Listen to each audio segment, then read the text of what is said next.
Hello future IITians, future NITians, future doctors.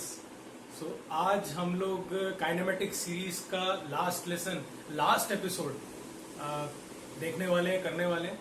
और उसमें हम लोग ये डिस्कस करने वाले हैं कि क्या कंडीशन होती है दो प्रोजेक्टाइल की इन एयर कोलाइड करने की। ठीक है, तो सीधे मुद्दे की बात करते हैं। Let's say this is the ground level.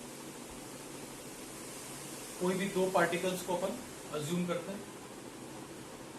Let's say this is tower of some height h1, एक और है उसके सामने और उसका हाइट है h2। इन दोनों के बीच में हॉरिजॉन्टल जो सेपरेशन है, विड्थ है, वो है d। एक पार्टिकल को यहां से प्रोजेक्ट किया जाता है with an initial velocity u1 और इसका एंगल हॉरिजॉन्टल के साथ कुछ भी मान लेते हैं अपन, लेट से θ1, थोड़ी सिमेट्री रखने के लिए।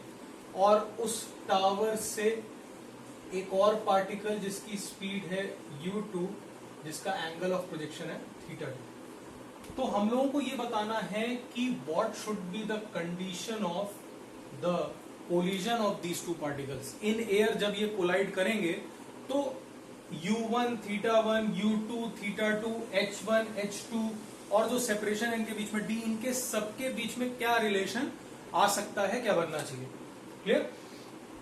तो अब अगर अपन इसको ध्यान से देखें तो these are basically two independent projectiles and जब भी ये किसी भी समय पे अगर कोलाइड करेंगे, मान के चल रहा हूं कि they are colliding somewhere, and if they are colliding somewhere then it is for sure that जहां भी ये वाला पार्टिकल, इसको लेबल कर लेता हूं, let's say this particle is A, this particle is B, और जहां पे भी दोनों टकराएंगे वहां पे सेम समय में सेम लोकेशन होगी उनकी। इसका मतलब सेम एक्स कोऑर्डिनेट होना चाहिए दोनों का और सेम वाई कोऑर्डिनेट होना चाहिए। नीडलेस टू से कि ये पूरा का पूरा सवाल जो है या जो प्रॉब्लम है, these two projectiles, both particles projected at same time, मान लो t is equal to 0, दोनों पार्टिकल्स को सेम टाइम पे ही प्रोजेक्ट किया गया है। तो this is for sure that जहां भी ये मिलेंगे किसी t टाइम बाद, वहां पे इनका x कोऑर्डिनेट और इनका y कोऑर्डिनेट दोनों चीजें सेम होनी चाहिए। नाउ इसको हम लोग, इस पूरे पर्टिकुलर प्रॉब्लम को हम लोग रिलेटिव मोशन से बहुत इजीली एनालाइज कर सकते हैं। रिलेटिव मोशन से इसको कैसे एनालाइज करेंगे? वेलोसिटी रिलेटिव से बात करने से पहले मैं आपको एक्सेलरेशन के बारे में यहां पे डिस्कस अपन करते हैं। अगर अपन एक्सेलरेशन ऑफ ए देखें विथ रेस्पेक्ट टू ग्राउंड तो वो कितना होना चाहिए? -g। अपन अपना साइन कन्वेंशन पहले ही डिसाइड कर सकते हैं। This is let's say the positive Y axis and let's say this is the positive X axis. ठीक है, तो g क्योंकि नीचे लग रहा है तो अपन ने उसको -g यहां पे कंसिडर कर लिया, या ऐसे भी लिख सकते हो -g j cap vector form में। Acceleration of particle b with respect to ground again -g j cap, but acceleration of a with respect to b will be is equal to acceleration of a minus acceleration of b will be -g minus plus g will be 0. Very important point, बड़ी सही चीज है। इससे हम लोग को यह समझ में आ रहा है कि अगर एक पार्टिकल दूसरे पार्टिकल को देख रहा होगा तो with respect to one particle the second particle must be moving along a straight line only. Why? Because the acceleration of one particle with respect to the other is 0। G का कोई effect ही नहीं है अगर एक particle दूसरे particle को अपने respect में देखा है, because the relative acceleration we have got is 0। Therefore we can also say one thing, that path of any particle with respect to other will be straight line. Why? Again I am repeating, because we are seeing that the relative acceleration is becoming 0. relative acceleration उनके बीच में नहीं है, g का कोई effect नहीं है। ठीक है, तो ये तो एक छोटा पार्ट हो गया अब इस सवाल का। अच्छा, पहले हम लोगों ने एक्सेलरेशन की बात कर ली, अब एक काम करते हैं वेलोसिटी की बात कर लेते हैं। तो वेलोसिटी की भी बात करते हैं। तो अपन इसमें अगर u लिखना चाहें of a with respect to b, और ये obviously a with respect to b लिख रहे हैं अपन, तो हम लोग लिख रहे हैं क्या, relative velocity of a with respect to b। इसको हम लोग वेक्टर फॉर्म में लिखने की कोशिश करते हैं। ध्यान से देखो, अगर x कंपोनेंट हम लोग को लिखना है, i कंपोनेंट, i कैप वाला, u1 cos थीटा 1 पॉजिटिव की तरफ, u2 cos थीटा 2 नेगेटिव की तरफ, और चूंकि तुम्हें रिलेटिव लिखना है तो x component of a minus x component of b, minus minus plus, that means u1 cos theta 1। ठीक है, एक जनरली मैं पिछले वीडियोस में तुमने देखा होगा कि साइन थीटा को मैं जनरली एस थीटा से डिनोट कर देता हूं, कॉस थीटा को सी थीटा से डिनोट कर देता हूं, तो कंफ्यूज मत होना इसमें। प्लस u2 cos थीटा 2, और ये किसका है, ये है भाई x का हिसाब किताब, i cap. Now let's look at the y component. इसका y component u1 sin theta 1, उसका y component u2 sin theta 2, दोनों ऊपर की तरफ, और हम लोग लिख रहे हैं a with respect to b, तो हम लोग लिखेंगे प्लस u1 sin थीटा 1। अब क्योंकि दोनों ऊपर की तरफ है तो b वाले का तुम सब्ट्रैक्ट करोगे, minus u2 sin theta 2 j cap. I hope इतना समझ में आया। We have written till now the relative acceleration which is coming out to be 0 and the relative velocity हम लोगों ने वेक्टर फॉर्म में लिखी है i कैप और j कैप के फॉर्म में। नाउ इसी पर्टिकुलर लेक्चर में जो तुम्हें मैं स्टार्टिंग में बता रहा था कि मान लो after time t they collide, मान लेते हैं after time t both collide. ठीक है, इसका मतलब यह है कि अगर t टाइम बाद दोनों के दोनों कोलाइड कर रहे हैं तो ये समझो बच्चों कि इन दोनों के बीच में, दोनों पार्टिकल्स के बीच में x डायरेक्शन में कितना सेपरेशन पहले से था जब दोनों को प्रोजेक्ट किया गया था। कोई लेमैन भी बता सकता है, d x डायरेक्शन।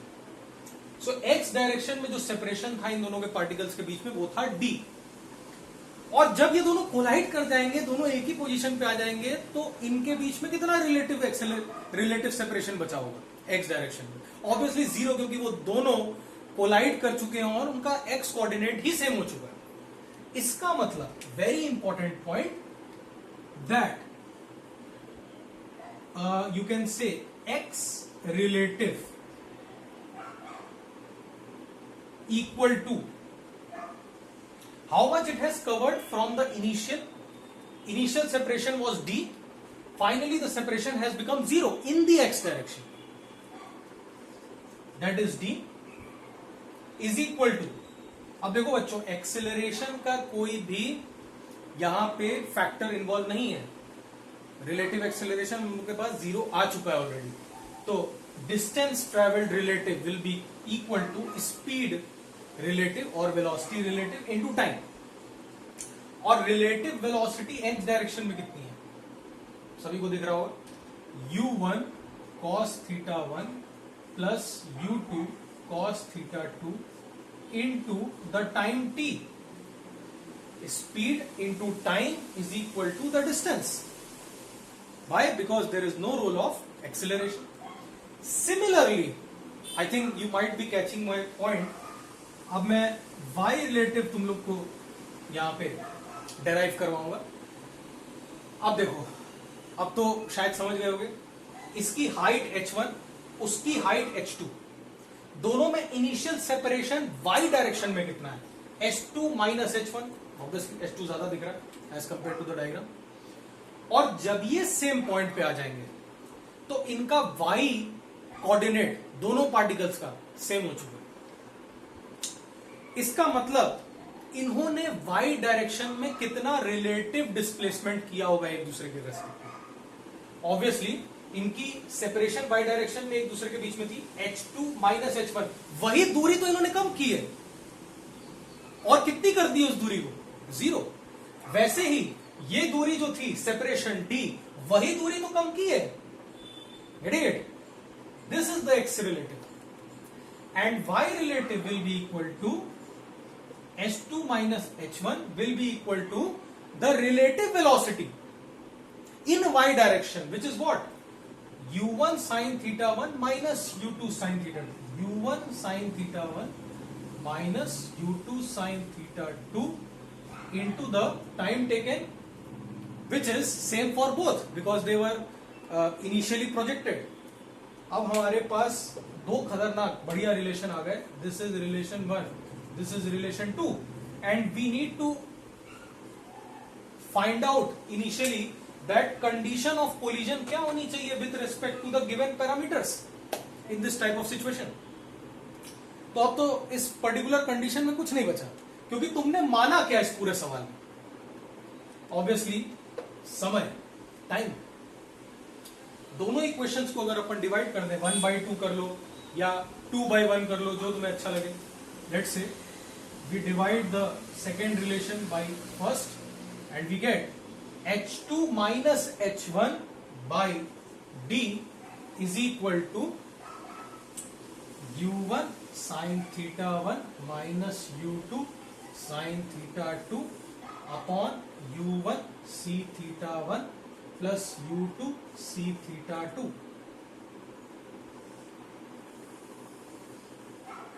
ये है condition of collision of the two projectiles in air. और अगर ये कंडीशन सेटिस्फाई हो गई, इनिशियली भी प्रॉब्लम में सब कुछ ऐसा ही दिया होना चाहिए, तभी ये अपन लगा सकते हैं. I would request not to memorize it. Again I tell you in every lecture कि इतना कुछ मेमोराइज करने की जरूरत नहीं, कॉन्सेप्ट सीखो. पूरे के पूरे इस पर्टिकुलर सिचुएशन में कॉन्सेप्ट क्या था कि इनका रिलेटिव डिस्प्लेसमेंट एक्स डायरेक्शन में, जो कि डी था, बाद में 0. इनका रिलेटिव सेपरेशन y डायरेक्शन में, जो कि था H2 माइनस H1, वो आखिरी में जाके कितना हो जा रहा है, 0. और इस पूरी सिचुएशन में इसको सॉल्व करने के लिए, समझने के लिए हम लोगों ने रिलेटिव मोशन की मदद ली है, जहां पे हम लोगों ने इनिशियली देखा, ये काफी इंपॉर्टेंट, कि एक का एक्सेलरेशन दूसरे के रेस्पेक्ट में वो हो जा रहा है 0. जी का इफेक्ट नेग्लेक्ट हो गया बेसिकली.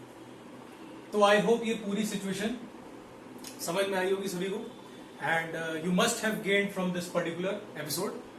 सो फिर से वही कहूंगा कि नॉलेज बांटो, लोगों के साथ शेयर करो, बताओ कि एक अच्छा फिजिक्स का चैनल मिल रहा है जिसमें आई थिंक तुम लोग को अच्छी नॉलेज कन्वे हो जा रही होगी मेरे through. And stay motivated. All the best. Bye bye.